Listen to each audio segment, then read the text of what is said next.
بندہ درود پڑھتا ہے تو درود جب ختم کرتا ہے تو وہ ایک نور کا سمندر ہے جو اتنا بڑا ہے کہ دنیا کے سارے سمندر قطرہ احسانات کا تصور کر کے درود کی ایک تسبیح پڑھیں، اس کی طاقت اور ہے۔ انسان نا اگر اپنے دل کو روشن کرنا چاہتا ہے، دل کو زندہ کرنا چاہتا ہے، دل کی دنیا آباد کرنا چاہتا ہے، یا دل کو دنیا شاد کرنا چاہتا ہے، صبح شام ایک تسبیح وقت نکال لے درود پاک کے لیے۔ درود ابراہیمی کے اندر نور ہے، سرور ہے، سکون ہے، راحت ہے، روحانیت ہے، نورانیت ہے، عطا ہے، شفقت ہے، مہربانی ہے، القاء ہے، کیف ہے، کیفیات ہے، قبر کا نور ہے، حشر کا نور ہے۔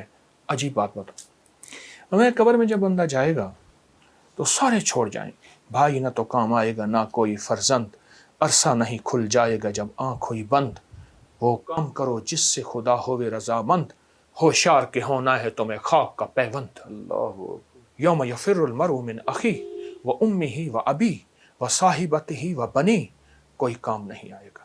قبر میں رکھ کے اس کو سارے چھوڑ کے چلے جائیں گے، ایک حسین جوان اس کے سرہانے آ کے بیٹھے گا، اور نکیرین کے سوال و جواب، اور ہر لمحے میں اس کا ساتھ، اندھیروں میں روشنی، بھوک میں کھانے، قبر کے بچھونے، سب کا انتظام۔ کہ تو کون ہے؟ سارے مجھے چھوڑ گئے۔ کہا میں وہ درود ہوں جو تو اٹھتے پڑھتا تھا، بیٹھتے پڑھتا تھا، سوتے پڑھتا تھا، جاگتے پڑھتا تھا، تو مجھے نہیں بھولا، میں تجھے نہیں بھولا۔ اللہ اللہ ہر لمحہ۔ اجازت ہو ایک اور چیز بتاؤ؟ جی جی جی۔ علامہ جلال الدین سیوطی رحمۃ اللہ علیہ نے ایک بات لکھی ہے، فرمایا کہ ایک فرشتہ ہے، اس کے اتنے پر ہیں جتنی ساری مخلوق، آسمانوں کی، زمینوں کی، زمین کے نیچے، آسمان کے اوپر، آسمان کے نیچے، سمندر کے نیچے، اربوں خربوں خربوں خربوں مخلوق ہے، اس کے اتنے پر ہیں۔ جب فرمایا بندہ درود پڑھتا ہے تو درود جب ختم کرتا ہے تو وہ ایک نور کا سمندر ہے جو اتنا بڑا ہے کہ دنیا کے سارے سمندر قطرہ اللہ کے علم میں ہے، اس سمندر میں ڈبکی لگاتا ہے۔ جب باہر نکلتا ہے تو پروں کو جھاڑتا ہے، ہر پر سے قطرے گرتے ہیں، ہر قطرے سے فرشتہ بنتا ہے، اور ہر فرشتہ قیامت تک اس کی طرف سے درود پڑھتا رہے گا۔ اللہ اکبر اللہ اکبر، اس ایک درود کے صدقے۔ یہ میرے کملی والے کے احسانات ہیں۔ اس لیے میرے شیخ فرماتے تھے درود پاک پڑھتے ہوئے میرے آقا کے احسانات کا استحضار ہو کے خیال، اماں کا احسان، باپ کا، معاشرے کا، محسن کا، لیکن جو کملی والے کا احسان ہے وہ کسی کا نہیں ہے۔ احسانات کا تصور کر کے درود کی ایک تسبیح پڑھیں، اس کی طاقت اور ہے۔ اللہ تو اور کیا کیا اس کی برکات ہیں؟ تو درود شریف سے تو آپ نے اتنا ایسا سما باندھ دیا کہ میں چاہ نہیں رہا کہ آپ اس پہ ابھی یہاں پہ رکیں۔ یہ تو اور کیا کیا اس کے کرامات ہیں درود شریف؟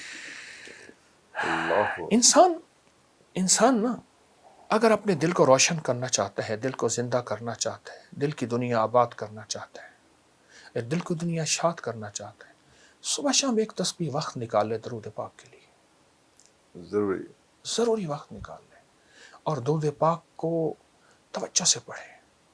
مختصر درود پڑھ لے۔ چلو سب سے مختصر درود ہے صلی اللہ علیہ وسلم، سب سے مختصر درود ہے صلی علی محمد، صلی اللہ محمد۔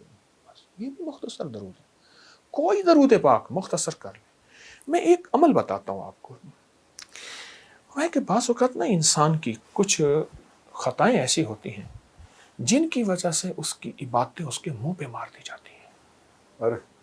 ایک درویش تھے، وہ اپنی ہر نماز کے بعد، اپنی ہر عبادت کے بعد منہ پہ ہاتھ رکھ لیتے تھے۔ حضرت کیوں؟ پر میں میری سب کچھ کہیں میرے منہ پہ نہ مار دیجیے۔ اللہ تو اس قابل نہیں۔ لیکن عجیب بات بتاؤں، درود پاک کوئی بندہ دکھاوے، ریاکاری، بناوٹ، سجاوٹ، دھوکے کے لیے پڑھے، اللہ کہتا ہے میں پھر بھی قبول کروں۔ ہر عبادت کے لیے اخلاص ضروری ہے، اخلاص ضروری، مخلص ہونا۔ درود واحد ہے، اگر کوئی دکھاوے کے لیے پڑھے، جبکہ مومن دکھاوے کے لیے پڑھ ہی نہیں سکتا، مومن تو اللہ کی رضا کے لیے پڑھتا ہے، فرمایا درود پھر بھی قبول ہے۔ اللہ۔ اور یہ جو نماز کی اتحیات میں نا، عرفان صاحب، نماز کی اتحیات میں یہ جو اللہ نے درود رکھا ہے نا، ساری عبادات کے بعد اتحیات ہے بالکل اتحیات ہے۔ لیکن التحیات سے پہلے آپ یہ دیکھیں، آپ ذرا غور کیجئے گا، التحیات للہ والصلوات والطیبات، بس یہاں تک رک جائیں۔ جب میرے آقا معراج پہ تشریف لے گئے تو اللہ پاک نے فرمایا میرے حبیب کیا لائے؟ تو حضور نے فرمایا میں آپ کے لیے اللہ التحیات للہ والصلوات والطیبات۔ تو اللہ پاک نے اس کا جواب دیا السلام علیکم ایھا النبی ورحمۃ اللہ وبرکاتہ۔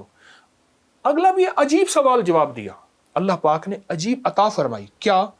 قیامت تک کے لیے آپ جیسے مجھ جیسے ضعیفوں اور کمزوروں کے لیے بھی اللہ نے ایک عطا کر دی، السلام علینا وعلی عباد اللہ الصالحین۔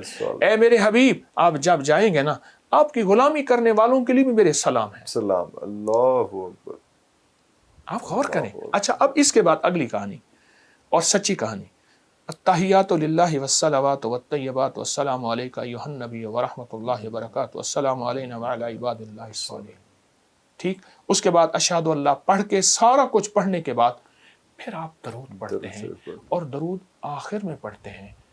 یہ اس بات کی بنیاد ہے کہ ساری عبادتوں پہ قبولیت کی مہر لگتی ہے، اللہ، اور وہ میرے آقا کملی والی کی نسبت کے بغیر نہیں لگ سکتی، نسبت مصطفیٰ، چوکٹ مصطفیٰ کے بغیر نہیں لگ سکتی۔ اللہ اللہ۔ اچھا حضرت جی، کچھ ایسے بھی جب لاسٹ ٹائم ہم نے پروگرام کیا تھا تو اس میں کچھ لوگوں کا کہا تھا کہ بات کریں، تاکہ بہت لوگ چاہتے ہیں کہ آپ سے بات کرنا چاہیں، تو ہم نے ایک ویب سائٹ بنائی تھی، ایک ساتھ ایک میسیجز کا ایک سسٹم شروع کیا تھا، اس میں بہت سارے لوگوں نے میسیج کیے۔ ایکومولیٹو جو ہے کچھ 4-5-6 سوال ہیں جو اگر آپ کی اجازت ہو تو میں آپ سے پوچھ لیتا ہوں، کیونکہ زیادہ مسائل ایک ہی طرح کے۔ ایک تو یہ ہے کہ تسبیح خود سے آپ کی جو ابکری کی جو آپ کی ویب سائٹ ہے وہاں پہ بہت سارے آپ کے بیان ہیں، سارا کچھ ہے، تسبیحات ہیں، تو خود سے کوئی تسبیح مجھے لگ رہا ہے کہ یہ مسئلہ میرا ہے، اور وہاں سے چوز کریں اور چوز کر کے پڑھنا شروع کر دیں، اور ایک وقت میں 3-4-5 تسبیحات کرنے شروع کر دیں، تو کیا یہ مناسب رہے گا؟ خود ہی سے اپنا علاج تجویز کر کے خود ہی سے اس کی پریکٹس شروع کر دیں؟ ابکری کی ویب سائٹ پہ علاج تجویز کردہ ہوتا ہے، اس لیے ہر بندہ پڑھ سکتا ہے، ہر بندہ پڑھ سکتا ہے، تجویز کردہ ہوتا ہے، اس کی تعداد بھی، اس کے عدد بھی، اور پھر کوشش یہ ہے میری ابکری کی سائٹ پر ہر عمل قرآن و سنت اور اولیاء اکابر بڑوں کی نسبتوں کے ساتھ ہو، اس لیے ہر عمل کا حوالہ بھی ہے، ہمارے پاس ثبوت بھی ہے، تو وہ بندہ پڑھ سکتا ہے، اور انشاءاللہ وہ تو پوچھنے والے ہیں کروڑوں لاکھوں فیض پا رہے ہیں اور بے بہا فیض پا رہے ہیں۔ کیوں؟ ایک بات حقیقت ہے، وہی کا فیض قیامت تک رہے گا، قرآن بھی وہی اور فرمان مصطفیٰ بھی وہی، قیامت تک فیض رہے گا اور رہنا چاہیے۔